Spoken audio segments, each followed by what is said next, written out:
بسم اللہ الرحمن الرحیم۔ بات سے بات پروگرام میں آپ کا میزبان سلیم ساتھیانی پاکستان اور پاکستان سے باہر دیکھنے والے وہ تمام ناظرین جو اس وقت ہمارے اس پروگرام کو دیکھ رہے ہیں انہیں خوش آمدید کہتا ہے۔ مقصد کی اہمیت کے حوالے سے صرف اتنا کہوں گا کہ آپ کا ذہین ہونا اتنی بڑی بات نہیں بلکہ آپ کا بامقصد ہونا آپ کی خوش قسمتی کی علامت ہے۔ اس سے کوئی فرق نہیں پڑتا کہ آپ کہاں کھڑے، اصل اہمیت اس بات کی ہے کہ ہم کس سمت کی طرف بڑھ رہے۔ ناکام نے سوچا کہ قطرے سے کیا بنتا ہے، کامیاب بولا کہ قطرہ قطرہ ملے تو دریا بنتا ہے۔ ناظرین آئیے ہم اپنے معزز مہمانوں کا آپ سے تعارف پیش کریں اور پھر اس کے بعد اپنی گفتگو کا آغاز کرتے۔ ہمارے ساتھ تشریف فرمائے آل پاکستان میمن فیڈریشن کے سابق فنانس سیکرٹری ہے اور آل پاکستان میمن فیڈریشن کے ایجوکیشن بورڈ کے ہیلتھ بورڈ کے جنرل سیکرٹری بھی رہ چکے ہیں اور ورلڈ میمن آرگنائزیشن کی جانب سے اسپیشل بچوں کی طرف پروجیکٹ کو دیکھ رہے ہیں۔ ہمارے ساتھ تشریف فرمائے شعیب غازیانی صاحب، انہیں آج کے اس پروگرام میں خوش آمدید کہتے ہیں۔ السلام علیکم۔ ہمارے دوسرے مہمان ہے اسکین اسپیشلسٹ ہے اور شعبے کے حوالے سے ڈاکٹر ہے، سماجی ورکر ہے اور آل پاکستان میمن فیڈریشن اور آل پاکستان میمن لیگ کے پلیٹ فارم سے فری میڈیکل کیمپ لگا چکے ڈاکٹر عبدالرحمن صاحب ہمارے ساتھ تشریف فرمائے، انہیں بھی آج کے اس پروگرام میں خوش آمدید کہتے ہیں۔ السلام علیکم۔ وعلیکم السلام۔ شعیب صاحب آپ کی طرف آتا ہوں کہ ماشاءاللہ آپ نے ہیلتھ کے اوپر بھی کام کیا، آپ نے ایجوکیشن کے حوالے سے بھی کام کیا، ابھی آپ اس کے اسپیشل بچوں کے حوالے سے تعلیم کے حوالے سے کام کر رہے ہیں۔ تو میں صرف استاد کے حوالے سے آپ سے یہ سوال کروں گا کہ ماشاءاللہ آپ بہت سارے استادوں سے ملتے رہے، ان کو ٹریننگ بھی دیتے رہے، ان کے ساتھ آنا جانا اور یہ ساری چیزیں رہی، بہت اچھے اچھے استادوں سے بھی ملے اور بہت ایسے استادوں سے جو بیسکلی آپ کے ساتھ جوائن کرتے ہوئے۔ تو آج کا استاد اور کل کے استاد میں کیا فرق آپ نے محسوس کیا؟ بنیادی چیز جو اساتذہ میں پائی جاتی ہے وہ ان کا ڈیڈیکیشن ہونا۔ آج کے دور میں بدقسمتی یہ ہے کہ اساتذہ ایسا نہیں ہے کہ اچھے اساتذہ موجود نہیں ہیں، موجود ہیں، بے شک موجود ہیں اور ہمارے ساتھ کام بھی کر رہے ہیں، لیکن آج کے دور کی جو مہنگائی بڑھ گئی ہے نا وہ اساتذہ کو مکمل طور پر ڈیڈیکیٹ ہونے نہیں دے پا رہی اور فائنانس اتنا بڑا مسئلہ ہو گیا ہے، مہنگائی اتنی بڑھ گئی ہے کہ جس طرح معاشرے کے دوسرے لوگ اس کا شکار ہو رہے ہیں تو اساتذہ بھی شکار ہو رہے ہیں۔ ظاہری بات ہے پھر وہ مالی مسائل کی طرف توجہ دینے لگتے ہیں، تو مالی مسائل کی توجہ دینے لگتے ہیں تو لوگ سمجھتے ہیں کہ استاد لالچی ہو گیا، لالچی نہیں ہوا، استاد کو بھی اپنا گھر چلانا ہے اور ہم لوگ اپنے تصورات کو صحیح کریں۔ اگر ایک استاد مختلف طریقے سے کما رہا ہے تو تعلیم اس کا شعبہ ہے اور تعلیم اس کا پیشہ ہے، تو تعلیم سے کما رہا ہے۔ بہرحال ایک بات ماننے کی ہے کہ جو آج کل کے جو اساتذہ ہیں اور پرانے اساتذہ ہیں ان میں بہت فرق ہے۔ اس کی صرف بنیادی وجہ یہ تھی یا یہ ہے کہ اس ٹائم کے جو اساتذہ تھے جنہوں نے تعلیم دی تھی ان کا تعلیم کا معیار بہت اعلیٰ تھا، بہت اعلیٰ قسم کے استاد تھے، اور ابھی جو اساتذہ موجود ہیں جو بچوں کو پڑھا رہے ہیں ان میں وہ معیار اتنا اعلیٰ نہیں ہے، جس کا امپیکٹ بہرحال سوسائٹی پہ جائے گا۔ اچھا، اس کی طرف بھی آتا ڈاکٹر صاحب آپ کی طرف میرا یہ سوال ہے کہ انسان تین چیزوں سے منفرد ہوتا ہے، ایک پیشہ، ایک جذبہ اور تیسرا کام سے، تو آپ کیا کہتے ہیں اس حوالے سے؟ دیکھیں، انسان اپنی تعلیم اور اپنے پیشے کے ساتھ اگرچہ ایمانداری یا دیانتداری سے کام کریں تو وہ اپنے پیشے سے بھی مطمئن ہوتا ہے، اور اس سے ایک اور فائدہ یہ ہوتا ہے کہ اگرچہ آپ کے ذہن میں فلاحی کام یا خدمت کا جذبہ ہے تو یہ ایک پازیٹیو بات ہو جاتی ہے، وہ انسان ایک مکمل طور پہ آگے بڑھتا ہے اور اللہ تعالیٰ اس کو ترقی بھی دیتا ہے۔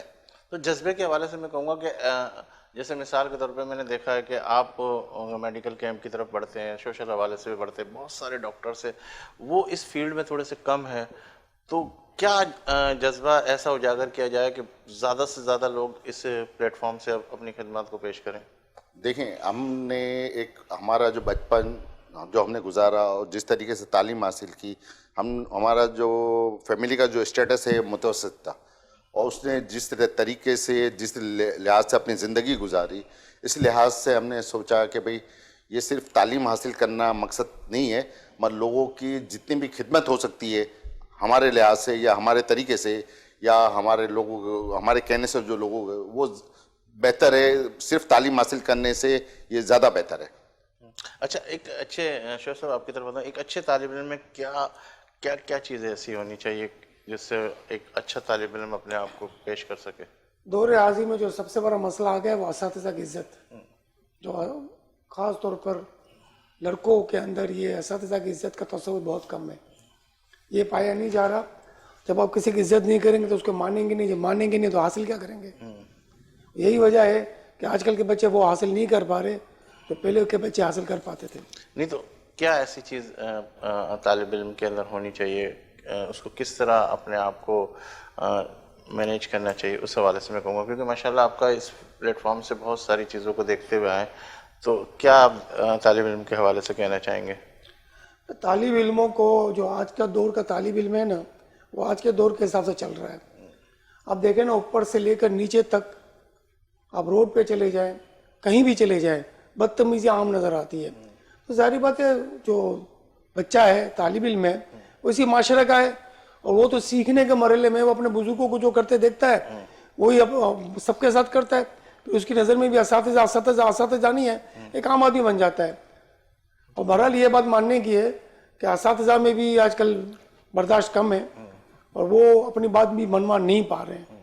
مطلب پہلے جو کیا کہتے ہیں پہلے کا طالب علم اور آج کے طالب علم، میرا پہلا سوال بھی یہ کہ پہلے کے طالب علم اور آج کے طالب علم میں فرق صرف یہ نظر آتا ہے کہ پہلے وہ کہتے تھے ماں باپ کہ بھئی یہ بچہ ہم آپ کے سپرد کر کے جا رہے ہیں اور اس کے بعد اس سے ہی آپ کو دیکھنا، سب کچھ دیکھنا. اور آج کے طالب علم کے حوالے سے اگر یہ بات کی جائے تو وہ تو سامنے کھڑا ہو جاتا ہے کہ تم نے مجھے کیسے مار دیا، کیسے وہ کیا. اس کے پیرنٹس بھی اس کے ساتھ آ کے فیور کرتے ہوئے نظر آتے ہیں کہ ہمارے بچے کو کیسے مارا، ہمارے بچے کو کیسے وہ کیا. اس حوالے سے میں کہنا چاہوں بھائی مار کے لیے تو گورنمنٹ آف پاکستان نے رول جاری کر دیا ہے کہ کوئی ٹیچر کسی بچے کو بیٹ نہیں کر سکتا. اب مسئلہ یہ ہوتا ہے کہ ٹیچر کو وارننگ دیتے ہیں بچے کو تو بچے کے ماں باپ آستینہ چڑھاتے ہوئے آ جاتے ہیں اسکول میں. نہ صرف ماں باپ آ جاتے ہیں بلکہ کچھ اور لوگوں کو بھی لے آ جاتے ہیں. تو جب اس ٹائپ کا معاشرہ ہو، اس ٹائپ کے ماں باپ ہوں، حال میں جیسے ابھی ایگزام چل رہے ہیں، 9 کلاس کے بھی چل رہے ہیں اور گورنمنٹ نے الاؤ کیا ہے کہ 5 6 کے لیے بھی اگر اسکول لینا چاہے تو لے لے. کئی اسکول ایگزام لے رہے ہیں تو ماں باپ لڑنے مرنے کے لیے آ گئے کہ جی آپ ایگزام کیوں لے رہے ہو. کل کی بات ہے، پرسوں کی بات ہے، ہم نے اپنے آنکھوں سے دیکھا کئی اسکول کے اندر ماں باپ لڑنے مرنے پہ تیار ہو گئے. وہ چاہتے ہی نہیں کہ ان کے بچے اعلیٰ قسم کے بنے، وہ تو چاہتے ہیں ان کا بچہ گھسا پیٹا جو چل رہا ہے کاپی کرتا ہوا چلتا رہے. جب ماں باپ کی خواہش نہیں ہوگی تو بچہ تو ایسا ہی رہے گا، معاشرہ ایسا ہی رہے گا. یعنی ماں باپ کا زیادہ سپورٹ بچوں کو خراب کرنے کے مترادف. ڈاکٹر صاحب آپ کی طرف آتا ہوں کہ ڈاکٹر کی طرف ہم جاتے ہیں، پہلے کے ڈاکٹر ابھی کے ڈاکٹر، پھر اس کے بعد بات کریں گے. پہلے اگر ہم ڈاکٹر کے پاس جاتے تھے وہ دیکھتے تھا، دوائی لکھ دیتا تھا، سب کچھ لکھ دیتا. آج ڈاکٹر کے پاس جاتے ہیں وہ بہت سارے ٹیسٹ لکھ کے دیتا ہے، یوں ہے یوں ہے یوں ہے یوں ہے، اور ایک لمبی طویل وہ جو ہے نا، اگر اسپیشلسٹ کے پاس چلے جائے تو خصوصی طور پہ وہ تو آپ کو ساری چیزیں بولے گا، یہ لکھ کے لے آؤ، یہ ٹیسٹ کر کے آئے. تو پہلے بھی تو ساری چیزیں، پہلے بھی تو بیماری کا علاج ہوتا تھا، لیکن آج یہ ڈاکٹر ساری اس طرف کیوں چلے گئے؟ دیکھیں سلیم بھائی، اس میں آپ کیٹیگرائز کریں تو 2 قسم کے ڈاکٹر ہیں.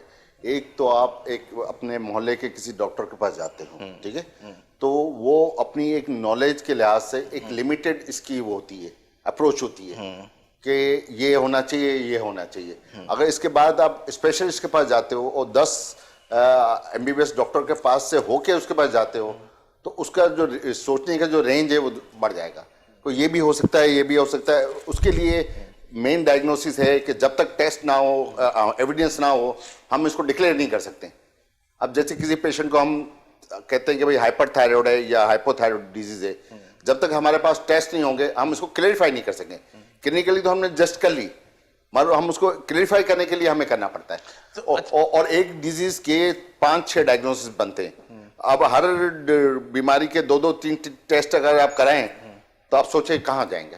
نہیں تو پھر وہ افورڈ نہیں کر سکتا، نہیں افورڈ نہیں کر سکتا. اس کے لیے یہ کہ کسی چیریٹیبل ہاسپٹل ہے یا وہاں سے وہ ٹیسٹ کرائیں، یا ڈاکٹر اس کو فیور کر دے کہ یار یہ نہیں کر سکتا، اس کو 40% 50% لیبورٹس کرا رہی ہے. ایون آغا خان بھی 40% آج کل جو افورڈ نہیں کر سکتے ان کو 40% کنسیشن دے رہی ہے. تو اس کے طریقہ کار ہے کہ آپ ان کو فیور اس طرح دیں، یا کہ لیبورٹری کے پاس آپ ان کو فون کر کے بتا دیں گے یہ نہیں کر سکتا تو وہ کرتے نہیں. لیکن اس کے اندر یہ کہ اکثر میں نے دیکھا کہ بہت زیادہ ٹیسٹ لکھے جاتے ہیں. کبھی ایسا بھی ہوتا ہے کہ کسی ایک ٹیسٹ کے اوپر بھی وہ ساری چیزیں چیک کی جا سکتی ہے. کچھ مخصوص بیماری ہے وہ تو جیسے آپ کو شوگر ہو گیا ہے تو آپ ایک سمپل ٹیسٹ آپ کا کرائیں گے HbA1c تو آپ کو پتہ چلتا ہے کہ آپ کو ڈائبٹیز ہے کہ نہیں ہے. وہ بات سمجھ میں آ گئی. اب جیسے آپ کو